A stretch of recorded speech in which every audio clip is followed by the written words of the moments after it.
If you were born in 1950 or later, the Social Security Administration has just confirmed major changes that will directly impact your retirement benefits.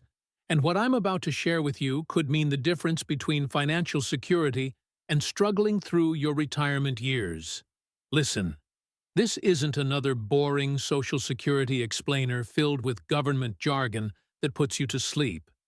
This is about real money, your money, that you've been paying into the system for decades. And the SSA has made changes that millions of Americans born in 1950 or later don't fully understand yet. Some of these changes could cost you tens of thousands of dollars over your lifetime if you're not paying attention. My name is on AMC.LAWCAST, and before we dive deep into these confirmed changes, I want you to do me a favor. Drop a comment below with your birth year and your state. I'm genuinely curious to see how many people in this audience are directly affected by what we're discussing today. It helps me understand who I'm speaking to and what content serves you best. Now, let's get into the heart of this because the Social Security Administration has fundamentally changed the retirement landscape for everyone born in 1950 or after. And most people are walking into retirement completely unprepared for what's coming. The first major change the SSA confirmed affects your full retirement age, and this is where millions of people are making their first critical mistake. If you were born in 1950 or later, you need to understand that the old rule about retiring at 65 is completely obsolete. It's dead. It doesn't apply to you anymore. And yet so many people are still operating under that outdated assumption. Here's the reality. If you were born between 1943 and 1954, your full retirement age is 66, not 65. If you were born in 1955, it's 66 and 2 months.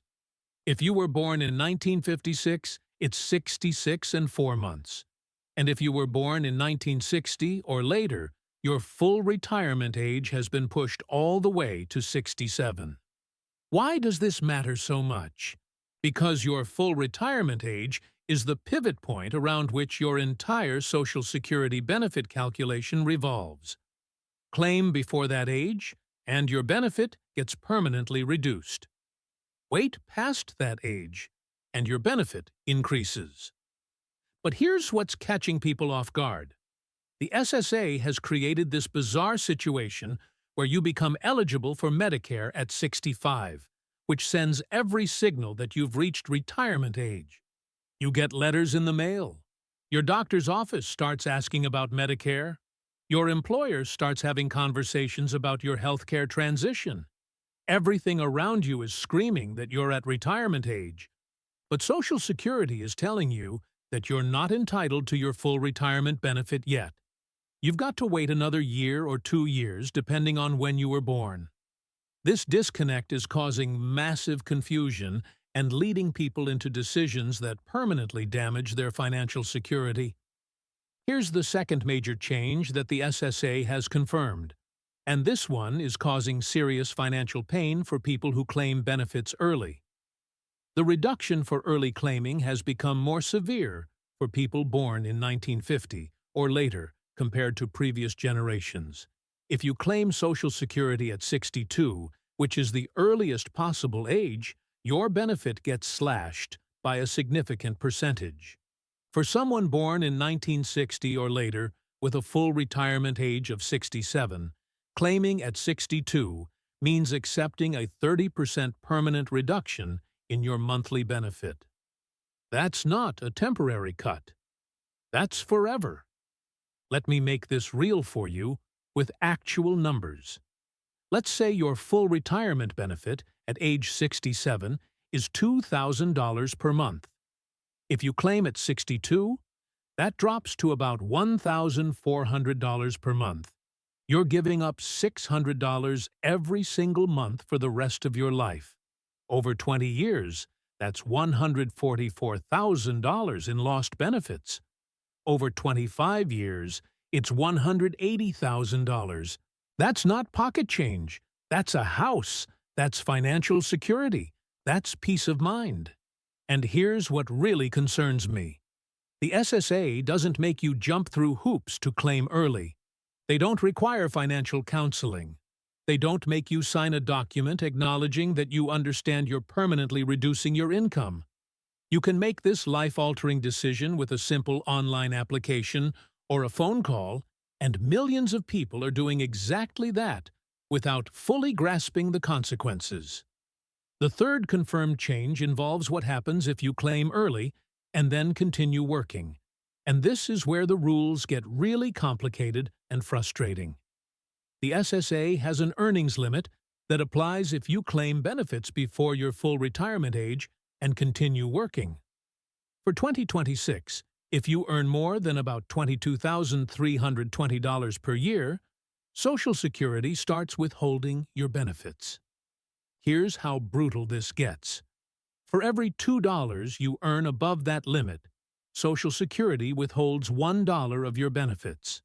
So if you claimed early because you needed the money, but then you find work, or you're forced to keep working to make ends meet, the government starts taking back a portion of your already reduced benefit. Now, the SSA will tell you this is temporary, that they'll recalculate your benefit when you reach full retirement age and give you credit for the withheld amounts. And that's technically true. But during those years when you're working and your benefits are being withheld, you're experiencing real financial pressure. You're trying to survive on reduced income at a time when you often need money the most.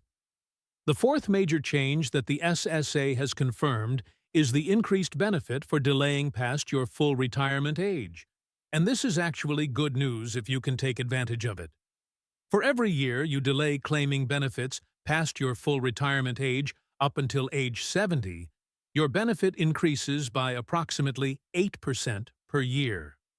Using our earlier example, if your benefit at 67 is $2,000 per month, waiting until 70 increases it to about $2,480 per month. That's an extra $480 every month for life. That's nearly $6,000 extra per year. Over 20 years, that's an additional $115,000. This delayed retirement credit is one of the best guaranteed returns you can get anywhere in today's financial environment. But here's the catch that the SSA doesn't emphasize enough. This strategy only works if you can afford to delay. You need other income sources to support yourself during those 3 years between 67 and 70. You need to be in good health, with a reasonable expectation of living into your 80s or beyond. And you need to have the emotional and financial resilience to watch your friends and family start collecting benefits while you wait. For many people born in 1950 or later, especially those who've experienced layoffs, health issues, or caregiving responsibilities, delaying until 70 simply isn't realistic. And that's okay. But you need to understand what you're giving up when you claim earlier so you can make an informed decision. The fifth confirmed change involves survivor benefits for married couples, and this is critically important information that could protect your spouse after you're gone. The higher-earning spouse's claiming decision doesn't just affect them. It affects the survivor benefit that the lower-earning spouse will receive after the higher earner passes away. If the higher earner delays until 70 and maximizes their benefit, the surviving spouse inherits that larger benefit.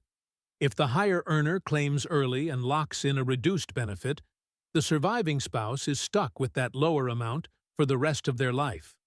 For many couples, having the higher earner delay while the lower earner claims earlier can provide optimal household income during retirement while protecting the survivor.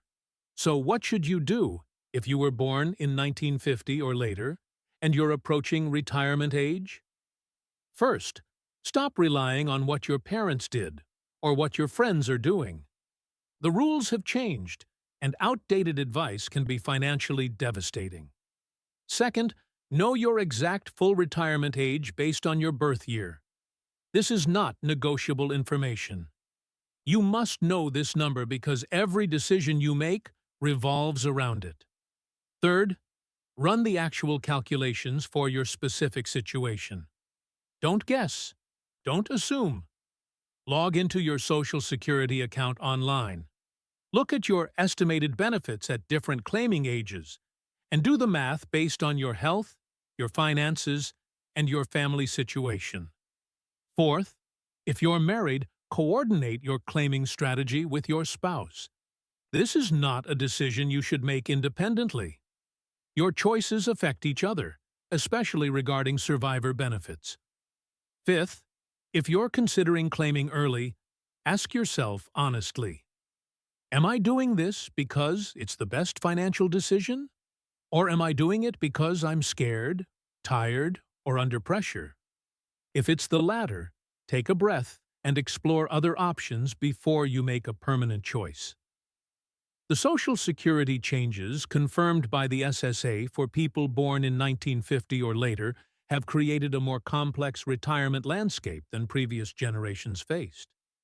The rules are less forgiving, the penalties for mistakes are more severe, and the responsibility for understanding the system falls almost entirely on you.